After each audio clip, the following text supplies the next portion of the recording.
Michael, for those, I think they were warm words of welcome. Thank you very much for the opportunity to talk at your conference. And yes, Sal was very disappointed that he wasn't able to make it, but he does send his regards and best wishes for a very successful conference, which obviously it has been. I would like to just introduce you to John Gilbert. John, if you could just stand up for a moment. John is our Manager of Industry and Local Government Engagement, and he and I will be around until tomorrow morning, and so if anyone would like to catch up with John and myself, please do so over this day and into the morning perhaps.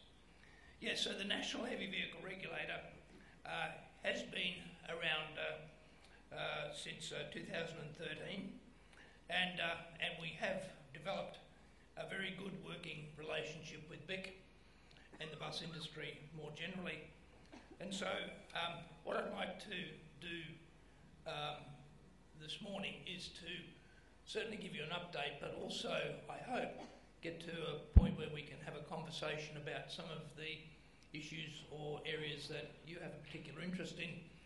And I noticed in the previous presentation on health and safety some really quite interesting concepts which you'll hear me touch on again, because more and more in terms of how we operate chain of responsibility and our national law, we are moving closer and closer to workplace health and safety approaches, and I think you'll see that as I go through some of these slides. Now, I do have a lot of slides, probably too many. I'm going to try and flick through the ones that I think might put you to sleep and perhaps focus on the ones that I hope might excite you a little bit.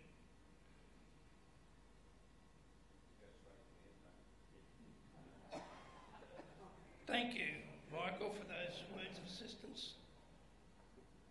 I'm going the wrong way here. Let's see if I can. Now I think we're in business.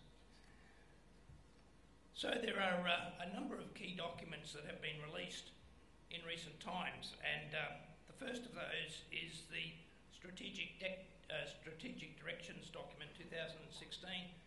And that's really our 10-year blueprint. It's available on our website, and it's setting our future direction with that 10-year horizon. And that we followed that in August this year with setting the agenda. Once again, available on our website.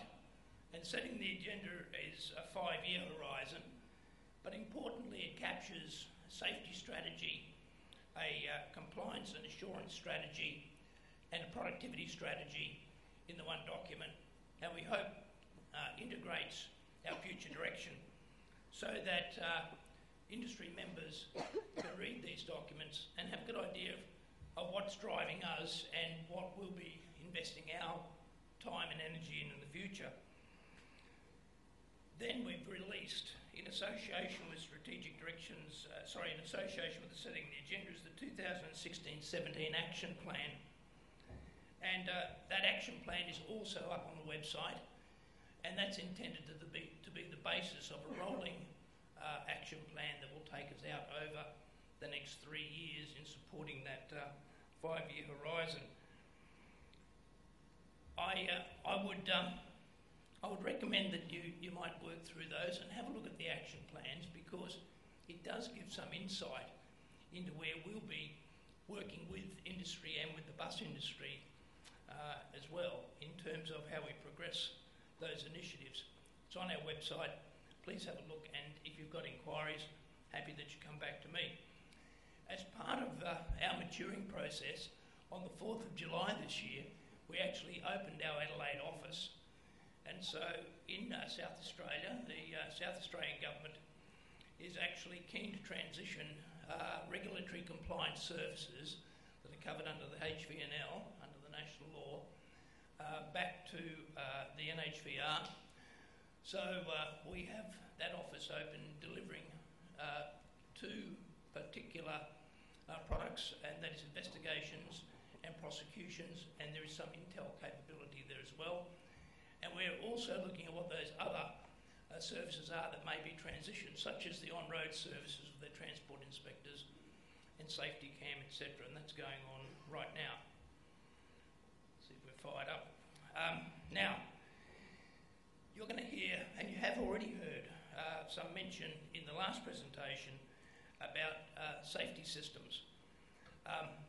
That's very much where we're headed in terms of our planning.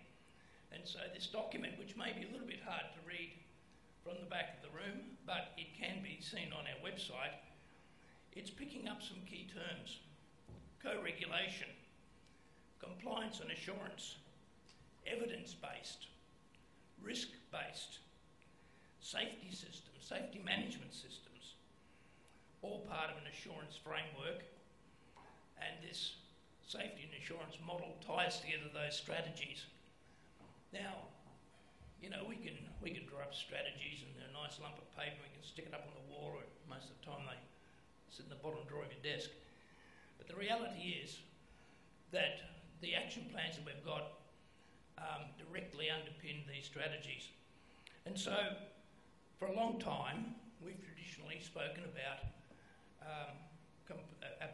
compliance and enforcement. And we're actually shifting the emphasis to compliance and assurance, because what we would like to see in this co-regulatory environment, and I might just put a little bit of meat around that, co-regulatory environment, industry embracing their responsibilities, implementing their safety management systems, demonstrating that they are complying. All of that, from our perspective, is a co-regulatory environment. And what we need to support that is an assurance framework. Assurance that the compliance is being delivered, but more importantly, so that we can identify those players in the supply chain who are not complying. And our aim is to help industry understand and to support industry in meeting their obligations and to comply, but also to be able to focus scarce resources. Like everyone, we all have scarce resources, but to focus our scarce resources on those parties who are not complying. So you'll hear me talk a little bit more about these as we go through. Now, this particular part is very near and dear to my heart, which is our National Compliance Information System. This is critical to our assurance framework. We have safety cam operating in New South Wales and South Australia. We have automatic number plate recognition cameras operating in Queensland. We have some capability operating in Victoria, and we're working with Victoria currently to increase that capability. What we don't have is a national network that is connected, and that is really the aim of this National Compliance Information System, is to provide compliance data on a national basis. So part of it involves camera networks, but a lot of it really involves bringing together information that supports an assurance framework so that we can all have confidence in what's happening on the network. So as part of that, recently, you have probably heard through your associations the endeavours to set up a national heavy vehicle registration scheme.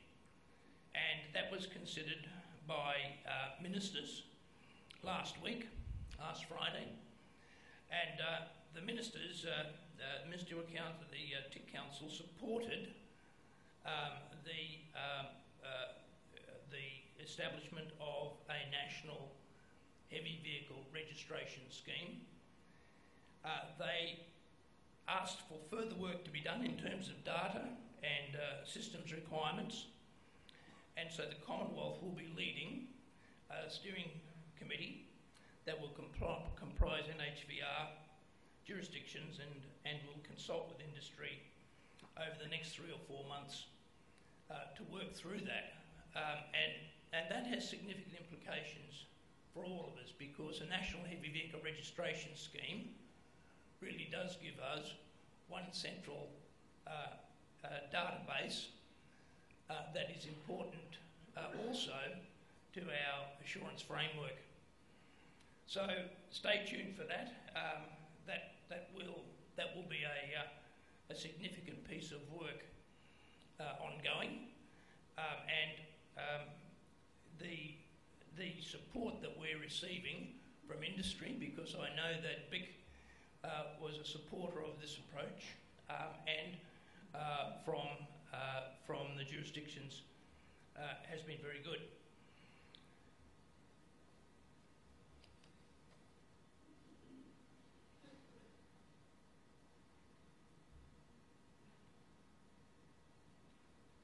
So another key element that we're investing in right now is chain of responsibility. And I was interested in the last discussion here, where there was some considerable talk about testing. I think there was breathalyzing was one of the terms used, but also generally a discussion about fitness of drivers. And I think this is really quite topical, because chain of responsibility certainly does impose on all parties in the chain a responsibility for the safe operation of their drivers, their vehicles, and associated parties. And so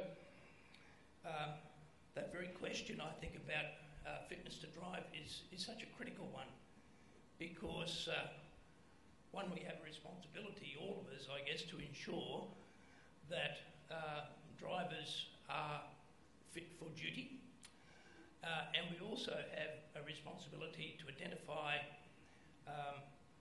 any risks that might actually influence our drivers' fitness for duty. And so part of what we're working on at Chain of Responsibility is to develop information and guidance and education material that we hope will help industry identify where they need to focus their attention for their businesses. And I've got to say that once again, the focus is looking at evidence-based, risk-based approaches to recognising those responsibilities, and also to come up with viable treatments for them. This will only increase, in fact, in importance as we go into the changes that are expected to be introduced, or expected to be operational, I should say, from the middle of 2018, where we'll see extended liability and a greater focus on taking reasonable, practicable steps. And so in support of what we're doing under Chain of Responsibility, we're also developing guidelines for the registration of industry codes of practice, and this is what Michael was referring to earlier. Now, these aren't NHVR codes of practice, they're industry codes of practice, and the intention is to work with industry to develop guidelines that will form the basis of effective and meaningful ways that industry, businesses, can actually improve their safety, performance and compliance. And so the focus in this area has really been about identifying risk and being able to document that risk, and then being able to actually demonstrate that you've taken appropriate action in respect of that risk. Now, codes of practice are voluntary. They are voluntary. And what we're proposing in the guidelines, and Michael, I think you would have got draft 3 in your inbox yesterday. If my team's doing their job, that's good, that's good. And it is somewhat different from the 6 existing codes of practice. The proposed guidelines have a role for developers, and developers are required to on behalf of an industry sector, identify the categories of risk that are likely to affect their part of the industry and what those broad treatments might be. Now, simplifying it, that's where the code goes. The real action happens for the adopter of the code, because the adopter of the code also undertakes a risk management process, and we're using ISO 31000 as a benchmark, but the adopter undertakes a detailed assessment, a detailed risk management process for their business, tailored to their business. And they also identify specific treatments for their business, tailored to their business. And they document, they implement, they demonstrate that they've implemented, and they have an ongoing review process. And so this is quite different to the codes that we've got in place now, because it really is focused on identifying risk, addressing risk for your business, treating that risk, and also being in a situation where you can flexibly change the treatments as technologies or other approaches, best practice approaches, come to bear. So those guidelines are out now, and we're hoping to get our final comments back before the end of November, and then we're looking with industry's agreement to offer these guidelines, publish the guidelines early in the new year, and then there is an assessment process that involves close negotiation with NHVR and then submission of the draft codes for assessment by an assessment panel and hopefully registration. Now, I know there's a fair bit of interest in this, as Michael had indicated. I'll just go through a couple of these little slides here and then we can perhaps discuss this a bit further. That's the process that will be involved.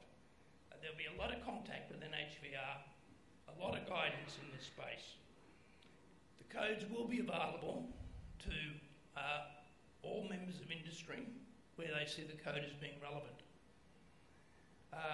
The codes themselves will be protected in terms of copyright to the developers of the codes, but they will be available on our website.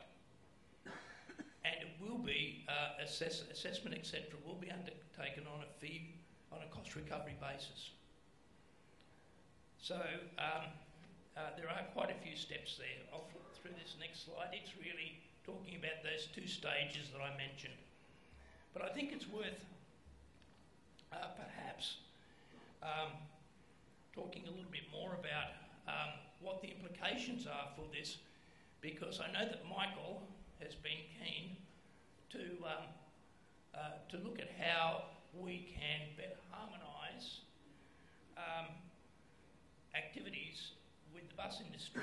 And so some of the things we've got to, I guess, understand is that the guidelines for codes, the codes themselves don't have any head of power in terms of requiring industry to actually adopt and comply with them. It is a voluntary arrangement, and it is to provide some protection if there is an illegal action, that you've actually can bring forward the work you've done as evidence in a defence situation. But I guess we've also got to look at things like accreditation schemes, and the bus industry is well advanced in this territory. More advanced in many respects than the heavy vehicle freight industry. And so accreditation and certification are issues which are somewhat common for you. But I think it's fair to say that we still have the same problems of harmonisation in this territory. Have I got that right? Right, so The question here, and you know this better than I do, is that you've got a number of pieces of legislation to deal with. It's not covered under the HVNL in terms of issues of certification and accreditation particularly, but it is covered under various pieces of transport legislation, and that's the challenge. And Michael and I have discussed in the past about whether or not codes of practice may be a way of harmonising this. The challenge we have is that we don't have a head of power that we can capture all of that under, because it's currently buried in various pieces of transport legislation. So, to get a better handle of this, we have got a project on looking at heavy vehicle life cycle, and that's to identify all of these different pieces of legislation that impact on buses and also on heavy freight vehicles. Coming out of that, at least we'll have a better picture of what needs to be harmonised nationally, and one hopes then that we may be able to work with the bus industry to put some influence into those jurisdictional owners of that legislation. So it is a tough one, and I don't pretend to have any easy answers there. There is one other piece of work that's going on, and you'll see this if you do have a look at our action plans on our website, and that is that we have a review of existing accreditation and certification schemes for heavy vehicles. And one of the things that we're looking at are standards for entry and continued operation in the heavy vehicle industry. The bus industry already knows about this stuff. You already have, in different jurisdictions, quite specific requirements for you to operate, enter the industry, to operate and continue to operate. The heavy vehicle freight industry doesn't have those same requirements. And we have a concern that we don't really have entry standards that are either consistent or effective, particularly for the heavy freight industry, and we have a variety of existing accreditation schemes. One of the aims of the project that you'll see in the action plan is to explore, and we've already started that discussion with peak bodies and industry, to explore what sort of standards might be appropriate for entry and for continued operation. Now, whether or not that provides some opportunities for the bus industry to leverage off that particular piece of work, we will see. But we'll certainly be consulting industry, bus industry and heavy vehicle industry as part of that process. So let me move along a little bit. We've got, of course, the National Heavy Vehicle, our roadworthiness project, and the results of that are starting to come through. They've still got to be analysed, and there's still some work to be done in finishing that.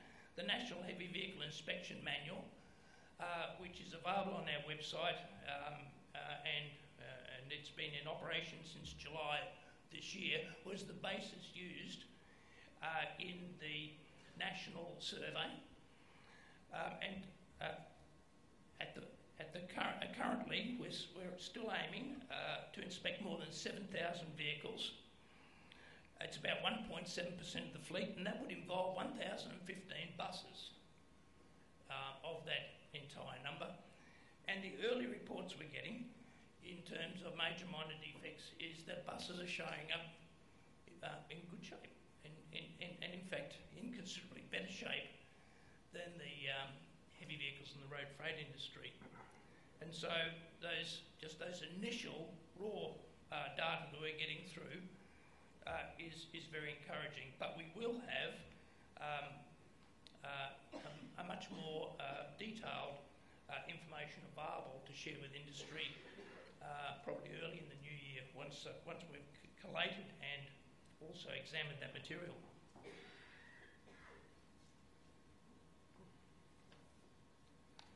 So let me touch on a couple of other things, and then maybe I can stop talking and we can start discussing a few things. We've got an access portal.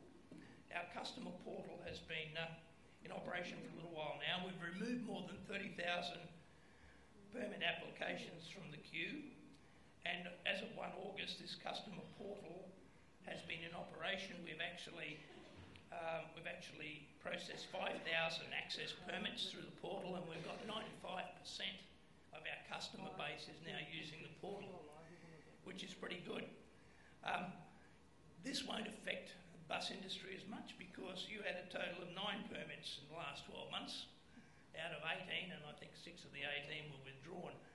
But I guess what I wanted to indicate is that more and more we're turning to our focus to our customers, and we're looking at innovative ways that we can give all of the industry much better service. So in that regard, we'll have a road manager portal operating as well, so that road owners can actually use the same approach for fast and effective access to the data. And I've got to say, in this game, data is everything. Before I mentioned the National Compliance Information System and our move towards an assurance framework, data is at the core of all of that, and that's where it will be a very heavy focus for us in the next 2 to 3 years. We take a little bit more national harmonisation, and so we have a national harmonisation team that is currently working through access, working with local government and other road owners, and working with industry to improve access, to actually introduce more notices, to improve the efficiency of access. And this group will work with different parts of industry, and I'm hoping that some of their work will set the foundation also in supporting the bus industry as we do look at those points of harmonisation and where we can actually improve the process. Now, just finally, before we might throw it open to questions, we have got a few elements here which I'll go through a bit of this because there's a bit of data in here which might be of interest. So axle mass limits continue to be an area of focus. Currently there are NHVR notices that grant mass exemptions to up to 18 tonne for 2 axle buses in Victoria and New South Wales, and 50 council areas in Queensland, including Brisbane City. In New South Wales, the notice has provided a mass exemption for 3 axle buses between 20.5 and 26.8 tonne, depending on the configuration. The amendment added an exemption, 22 tonne for 3 axle double-decker buses providing public transport in Sydney. New South Wales government recently announced a $24 million contract to deliver 38 double-decker buses in Northern Beaches B-Line. And there's a thank you note here to big representatives who provided valuable input into this process, including detailed written submissions and technical reports. And so we continue to work with BIC on their proposal for a nationally harmonised set of mass limits, going beyond the current reforms for the 2-axle and 3-axle buses. And we're liaising with transport ministers to foster that coordination, and there seems to be the beginning of a meeting of minds. And so the indications at this point are that there is favourably disposed to move in that direction.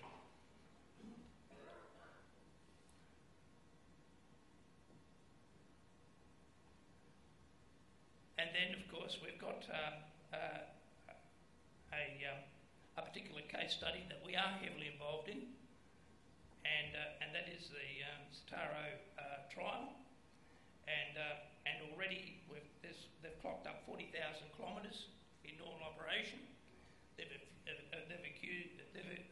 achieved fuel savings in excess of 10%. No crashes to date. Nil issues reported in relation to bus width and mirrors, and there's been positive feedback from drivers and maintenance staff. And so I know that there are some controversial issues around that, and that the Commonwealth Government is continuing with their research and their committee work in this. But for all intents and purposes, this trial at this point is delivering positive and safe outcomes. And I guess just before I might close off and open up to questions, there is an absolutely common theme and commitment from all the people in this room and from the regulator, and that commitment is to improving safety wherever we can, delivering greater productivity, and I want to add a third one, and that's service, because the bus industry prides itself on the services it provides, and we, in the regulator, are keen to encourage that and also improve the services that we deliver. So thanks for your time in going through all of these elements, but I'd love to open things up to some questions and discussion.